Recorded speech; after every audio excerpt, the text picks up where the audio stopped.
एक ऐसी स्टेट जिसे इंडिया का ब्रेड बास्केट कहा जाता था, जो स्टेट कल्चर और हेरिटेज से भरपूर है, जिस स्टेट ने ग्रीन रिवॉल्यूशन को सक्सेस बनाया और इंडिया के फॉर्च्यून को बदला, जो स्टेट इंडिया की थर्ड रिचेस्ट स्टेट थी आफ्टर हरियाणा एंड महाराष्ट्र, उस स्टेट की आज हालत ऐसी है कि सिर्फ रईस लोगों के बच्चे ही नहीं, हाउस हेल्पर्स के बच्चे भी इंडिया छोड़ के जाना चाहते हैं। उस स्टेट पर आज के दिन 2.6 लाख करोड़ की डेट है, जो उनके जीडीपी के 46% के बराबर है। इस स्टेट से इंडस्ट्रीज और यूथ दोनों भाग रहे हैं और ये स्टेट है पंजाब। बट एक स्टेट की ऐसी हालत होना कोई शॉर्ट टर्म प्रोसेस नहीं है, ये लॉन्ग टर्म नेग्लिजेंसी का नतीजा है, जो सिर्फ एक पॉलिटिकल पार्टी के कारण नहीं हुआ। इसमें योगदान हर एक पॉलिटिकल पार्टी का है, बी इट बीजेपी, कांग्रेस और अकाली दल, और पब्लिक का भी है। लेकिन पॉलिटिक्स से परेशान होकर पब्लिक एक्सपेरिमेंट्स कर रही है और इस बार उन्होंने मौका दिया है अरविंद केजरीवाल लेड आम आदमी पार्टी को। तो इस वीडियो में हम बात करेंगे पंजाब की इकोनॉमी की हालत ऐसे कैसे हुई, इसके पीछे कौन है जिम्मेदार, आखिर कैसे आम आदमी पार्टी पंजाब को इतने बड़े इकोनॉमिक क्राइसिस से निकालेगी। इस चीज को यूपी मॉडल के हेल्प से भी समझेंगे और क्या अरविंद केजरीवाल पंजाब को रिवाइव करने में सक्सेसफुल हो पाएंगे। आपका टाइम इंपॉर्टेंट है, इसलिए मैंने टाइम स्टैम्प्स ऐड कर दिए हैं, लेकिन इस वीडियो से आपको बहुत कुछ सीखने को मिलेगा, इसलिए पूरा जरूर देखिएगा। वीडियो में आगे बढ़ने से पहले बिस शिक्षा को सब्सक्राइब जरूर कर लीजिए, क्योंकि यही है मोटिवेशन मेरे लिए,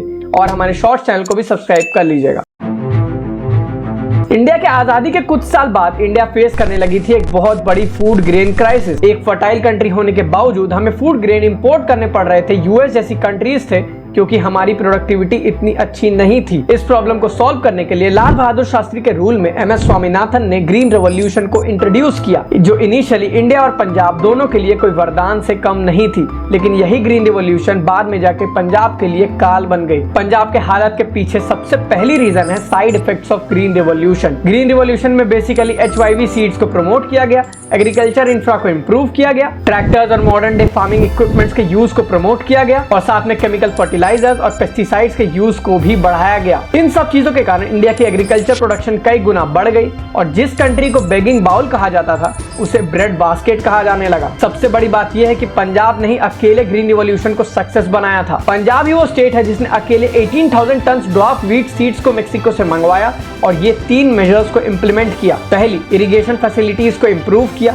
दूसरी, ऑल वेदर रोड डेवलप किए और रूरल कनेक्टिविटी को इंप्रूव किया, और तीसरी, फार्मर्स के प्रोड्यूस के लिए एश्योर्ड मार्केट्स डेवलप किए। टोटल प्रोडक्शन के 98.5% को तो सिर्फ स्टेट गवर्नमेंट ही प्रोक्योर कर लेती थी, और साथ में स्टेट ने फ्री पावर भी दिया और फार्मर्स को इंकरेज भी किया व्हीट और राइस ग्रो करने के लिए। पंजाब इंडिया के टोटल क्रॉप प्रोडक्शन में 70% कंट्रीब्यूट कर रही थी।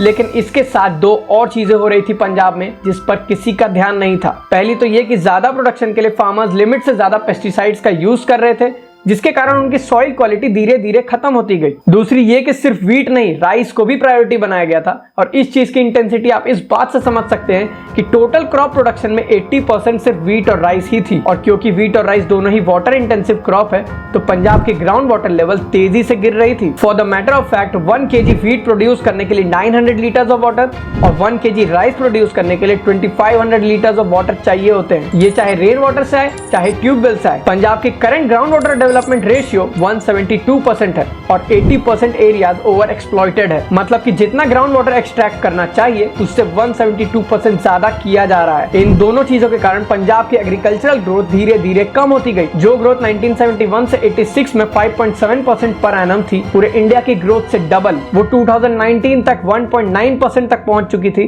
पूरे इंडिया के ग्रोथ के हाफ। इसी चीज से रिलेटेड है दूसरी रीजन, नो डाइवर्सिफिकेशन। जैसा कि मैंने कहा, पंजाब मेनली सिर्फ व्हीट और राइस ही प्रोड्यूस कर रही थी। सरकारें आई और गई, लेकिन किसी ने भी क्रॉप्स को डाइवर्सिफाई करने की कोशिश नहीं की। जहां राइस की प्रोडक्शन 30 सालों में 20 गुना बढ़ गई, वहीं फ्रूट्स की प्रोडक्शन सिर्फ 3 गुना बढ़ी। पूरे कंट्री की टोटल राइस प्रोडक्शन में पंजाब का शेयर 1.4% से बढ़कर 10.8% तक पहुंच गया, और इसी पीरियड में कॉटन का शेयर 16.1% से घटकर 3.5% तक पहुंच गया। और ये सब इसलिए नहीं हो रहा था कि फार्मर्स को सिर्फ व्हीट और राइस प्रोड्यूस करने का मन करता था, इसमें फार्मर्स की कोई गलती नहीं है। गवर्नमेंट ने राइस और व्हीट के अलावा किसी क्रॉप में MSP गारंटी दी ही नहीं। राइस और व्हीट की प्रोक्योरमेंट गारंटी भी मिलती थी और राइस और व्हीट के लिए फार्मर्स को सब्सिडीज भी दिए जाते थे। इसका नतीजा यह हुआ कि एक समय आते आते राइस और व्हीट के सरप्लस स्टॉक बहुत ज्यादा बढ़ गए और रिक्वायर्ड लेवल से 3 गुना ज्यादा स्टॉक हो चुकी थी। स्टॉक सरप्लस होने के कारण डिमांड कम हो गई और सॉइल क्वालिटी डिग्रेड होने के कारण प्रोडक्शन कैपेसिटी और ग्रोथ कम हो गई। तो फार्मर्स अपने खर्चे निकालने के लिए लोन्स लेने लगे और जो लोन नहीं दे पाते वो सुसाइड कर लेते। 2000 से 2018 में जितने भी फार्मर सुसाइड्स हुए हैं उसमें 88% में रीजन थी डेट। इकोनॉमिक व्यू पॉइंट से देखें तो किसी भी स्टेट या कंट्री की ग्रोथ सिर्फ एक सेक्टर के भरोसे नहीं हो सकती है, और अगर वो सेक्टर एग्रीकल्चर हो तो बिल्कुल नहीं, क्योंकि एग्रीकल्चर से ज्यादा जॉब्स जनरेट नहीं होती और डिमांड भी हमेशा लिमिटेड ही रहती है। जॉब्स जनरेट होती है इंडस्ट्रीज से, जिस पर पंजाब गवर्नमेंट ने कभी ध्यान दिया ही नहीं। 1980s के टाइम पंजाब में एक इंडस्ट्रियल रिवॉल्यूशन लाने की कोशिश की गई, लेकिन पॉलिटिक्स के कारण उन्हें भी साइडलाइन कर दिया गया। क्योंकि पंजाबीज का फोकस ज्यादातर एग्रीकल्चर पर था, तो पॉलिटिकल पार्टीज भी अपने वोट बैंक पॉलिटिक्स के लिए फार्मर्स के लिए पॉलिसीज और सब्सिडीज लाती रही और अपने सपनों की दुनिया में जीती रही। क्योंकि गवर्नमेंट ने कभी इंडस्ट्रीज के लिए अट्रैक्टिव पॉलिसीज या सब्सिडीज इंट्रोड्यूस किए ही नहीं,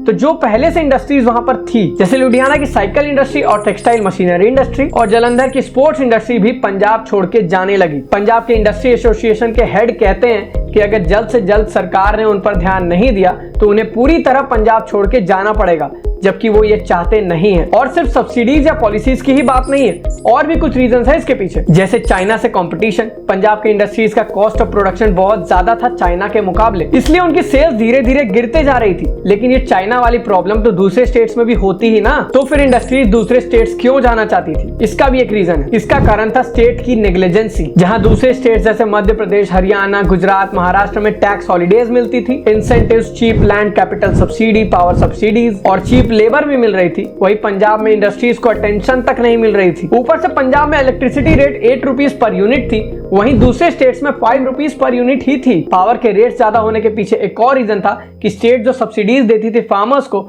उसे वसूलने की सोचती थी इंडस्ट्रीज से। एक और छोटी सी रीजन थी ट्रांसपोर्टेशन। क्योंकि पंजाब में कुछ भी नहीं मिल रहा था, तो कंपनीज ने सोचा कि पंजाब के आसपास तो सी पोर्ट्स भी नहीं है, जिसके कारण एक्सपोर्ट और इंपोर्ट के कॉस्ट भी ज्यादा बढ़ जाते हैं, तो फिर पंजाब में क्यों रहे? ये सब होते रहा, लेकिन किसी भी पॉलिटिकल लीडर का ध्यान इस पर नहीं गया। इन सब चीजों के कारण पंजाब पर 2 बहुत बड़े इंपैक्ट्स हुए, जिसमें पहली है इकोनॉमिक क्राइसिस। पंजाब स्टेट की रेवेन्यू या तो कम हो रही थी या तो नेग्लिजिबल रेट से बढ़ रही थी। इसके कारण स्टेट की टोटल रेवेन्यू में 50% तो सिर्फ सैलरीज और पेंशन में चल जाती थी, 10% इलेक्ट्रिसिटी सब्सिडी में, 20% से ज्यादा डेट और इंटरेस्ट पेमेंट में, बचती है सिर्फ 20%। और 20% में गवर्नमेंट क्या क्या करेगी? इंसेंटिव देगी, सब्सिडीज देगी, सरकार चलाएगी, पता नहीं क्या क्या करेगी। पंजाब स्टेट की डेट आज के दिन 2.63 लाख करोड़ पहुंच चुकी है, जो उनके जीडीपी के 46% के बराबर है। दूसरी इंपैक्ट है ब्रेन ड्रेन, और ये पंजाब के लिए one of the biggest problems है। पंजाब के यूथ का कहना है कि उन्हें स्टेट में अच्छी और हाई पेइंग जॉब्स नहीं मिलती है, इसलिए उन्हें मजबूरी में दूसरे कंट्रीज जाना पड़ता है। 2016 से पंजाब में एम्प्लॉयमेंट रेट गिरती जा रही है, और आज जितनी भी जॉब्स है वो भी हाई पेइंग जॉब्स नहीं। एम्प्लॉयमेंट नहीं मिलने का रीजन तो आप इस वीडियो में समझ ही गए होंगे। जब इंडस्ट्रीज रहेगी ही नहीं, सर्विस सेक्टर में कोई कंपनीज है ही नहीं, तो कहां से आएगी जॉब्स? 2016 से 5 लाख से ज्यादा लोग पंजाब छोड़ चुके हैं दूसरे कंट्रीज में जॉब करने के लिए, और ये चीज अब तभी रुकेगी जब पंजाब में अच्छे जॉब अपॉर्चुनिटीज को डेवलप किया जाए। But question remains the same, how will Punjab get out of this economic crisis? अब इसी के बारे में बात करेंगे। बीजेपी, कांग्रेस और अकाली दल के बाद पंजाबीज ने मौका दिया है आम आदमी पार्टी को उनकी किस्मत बदलने के लिए, लेकिन जितना आसान अरविंद केजरीवाल के लिए दिल्ली को चलाना था, उससे कई गुना ज्यादा मुश्किल पंजाब को चलाना होगा, क्योंकि पंजाब एक डीप डेट ट्रैप में फंसी हुई है, जो पंजाब की हालत कभी भी श्रीलंका जैसी कर सकती है। खासकर जो फ्रीबी मॉडल आम आदमी पार्टी ने दिल्ली में यूज किया था, वो चीज पंजाब में करना बहुत घातक साबित हो सकता है, और शायद ये गलती आम आदमी पार्टी कर रही है। कुछ एक्सपर्ट इकोनॉमिस्ट ने सजेस्ट किया है कि पंजाब को अगर इकोनॉमिक क्राइसिस से निकालना है तो आम आदमी पार्टी को ये 3 चीजें करनी होगी। पहली, फ्रीबीज को लिमिटेड करना होगा। पब्लिक को फ्रीबीज नहीं देकर कंपनीज को फ्रीबीज देना होगा, जैसे एक कंपनी एस्टैब्लिश करने के खर्चे में सब्सिडी, बिजली सब्सिडी, चीप लैंड और कंपनी को इंसेंटिव, और भी बहुत कुछ। इससे होगा ये कि ज्यादा इंडस्ट्रीज पंजाब में आएगी, एम्प्लॉयमेंट जनरेट होगी, तो पब्लिक वैसे भी खुश हो जाएगी। एट द एंड पब्लिक को डेवलपमेंट चाहिए, फ्रीबीज नहीं। और ये सब होना इसलिए भी थोड़ा आसान है क्योंकि Punjab already ease of doing business में टॉप परफॉर्मिंग स्टेट है, तो इंडस्ट्रीज को सिर्फ अटेंशन की जरूरत है। और फिर ट्रांसपोर्टेशन को इजी करने के लिए मार्च 2023 तक ईस्टर्न डेडिकेटेड फ्राइट कॉरिडोर भी कंप्लीट हो जाएगी। दूसरी, व्हीट और राइस के अलावा कुछ crops, fruits and vegetables, flowers में भी एमएसपी देना होगा, और फार्मर्स को दूसरे क्रॉप्स ग्रो करने के लिए भी इंकरेज करना होगा, जिससे वाटर डिप्लेशन भी कम होगी, सॉइल क्वालिटी भी बढ़ेगी और फार्मर्स की रेवेन्यू और इनकम भी बढ़ जाएगी। तीसरी, स्टेट के फालतू के खर्चे जितने ज्यादा कम हो सके उतने कम करने होंगे। और वैसे देखा जाए तो आम आदमी पार्टी ने अपने 6 महीने के रूल में इन सब चीजों पे थोड़ा थोड़ा ध्यान जरूर दिया है, जैसे मूंग दाल में एमएसपी इंट्रोड्यूस की है, इंडस्ट्रीज के लिए एक पॉलिसी बनाई है जो अभी ड्राफ्ट में है, उसकी लिंक मैं दे दूंगा, आप पढ़ सकते हैं। 1 MLA 1 पेंशन पॉलिसी के थ्रू फ्री के पेंशन को बंद किया है। एंटी ग्राफ्ट हेल्पलाइन को इंट्रोड्यूस किया है जिसमें आप कॉल करके करप्शन के लिए कंप्लेन कर सकते हैं। लेकिन ये सब चीजें दिखने में तो बहुत अच्छी लगती है, लेकिन जब तक ग्राउंड लेवल में इंप्लीमेंट ना हो तब तक कोई फायदा नहीं। लेकिन साथ में 300 यूनिट्स फ्री बिजली सब्सिडी भी दे रहे हैं, जिसके कारण स्टेट के डिस्कॉम पर लोड और बढ़ेगा, क्योंकि पहले से ही सब्सिडीज के 7,000 करोड़ से ज्यादा ड्यूज है स्टेट पर, और ये सारी सब्सिडीज मिलाकर 20,000 करोड़ से ज्यादा का बिल फटने वाला है। लेकिन सिर्फ इतने से कुछ नहीं होगा। मेरे हिसाब से पंजाब को यूपी मॉडल की तरह एक मॉडल को तैयार करना चाहिए। योगी जी ने यूपी में 1 डिस्ट्रिक्ट 1 प्रोडक्ट प्रोग्राम को स्टार्ट किया, जिसमें हर एक डिस्ट्रिक्ट को किसी एक प्रोडक्ट के लिए स्पेशलाइज किया जा रहा है, जिसके कारण हर डिस्ट्रिक्ट अपने आप में एक एक्सपोर्ट हब बनते जा रही है। इससे ये भी हो रहा है कि जिस प्रोडक्ट को आज तक रिकॉग्निशन मिली ही नहीं है उसे भी प्रमोट किया जा रहा है, और उन प्रोडक्ट्स की डिमांड सिर्फ इंडिया में ही नहीं, फॉरेन कंट्रीज में इंडिया से भी ज्यादा तेजी से बढ़ रही है। जैसे आजमगढ़ में ब्लैक पॉटरी, अयोध्या में जैगरी, सिद्धार्थनगर में काला नमक राइस,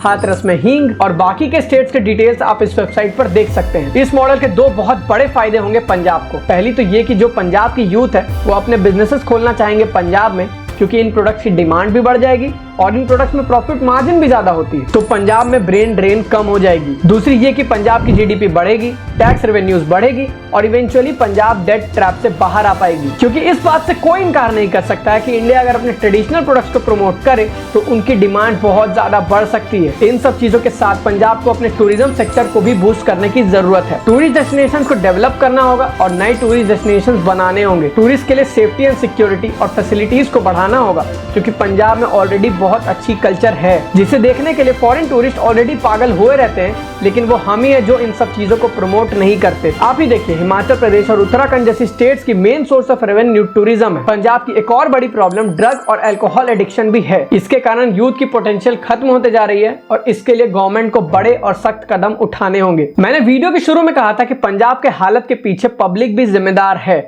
लेकिन वो कैसे? देखिए, हमारी प्रॉब्लम ये है कि जब सब कुछ अच्छा चल रहा होता है तो गवर्नमेंट कैसी भी पॉलिसी लाए, हम उसके फायदे के बारे में सोचते हैं, लेकिन लॉन्ग टर्म कॉन्सिक्वेंसेस के बारे में कभी नहीं सोचते। लेकिन अब एक जागरूक नागरिक होने के नाते हमें गवर्नमेंट के हर एक पॉलिसी या डिसीजन के सिर्फ शॉर्ट टर्म फायदे या नुकसान नहीं देखने हैं, लॉन्ग टर्म फायदे या नुकसान भी देखने हैं और तभी पॉलिसी को सपोर्ट करना है। क्योंकि ऐसी भी पॉलिसीज होती है जिससे शॉर्ट टर्म में फायदा नहीं दिख रहा होता, लेकिन वो लॉन्ग टर्म में बहुत फायदा देती है, और ऐसी भी पॉलिसीज होती है जिससे शॉर्ट टर्म में तो बहुत फायदा दिखता, लेकिन लॉन्ग टर्म में वो स्टेट को खोखला ही करती है। फॉर एग्जाम्पल फ्रीबीज, लेकिन लोग सिर्फ यही सोचते हैं कि हमें तो फ्री में मिल रहा है ना, छोड़ो बाकी की बात। जब ये सारे स्टेप्स एक साथ उठाए जाएंगे तब पंजाब इकोनॉमिक क्राइसिस से निकल पाएगी। इस वीडियो के रिसर्च आर्टिकल्स के लिंक मैंने डिस्क्रिप्शन में दे दिए हैं, आप जाके पढ़ सकते हैं। आपको ये वीडियो कैसी लगी आप कमेंट्स में बताइए, और अगर आप पंजाब से हैं तो इसमें कुछ ऐड करना रह गया है तो वो कमेंट्स में बताइए। वीडियो अच्छी लगी हो तो बिज शिक्षा को सब्सक्राइब करना मत भूलिएगा और वीडियो को लाइक भी जरूर कर दीजिएगा। मिलते हैं अगले वीडियो में। जय हिंद, जय भारत।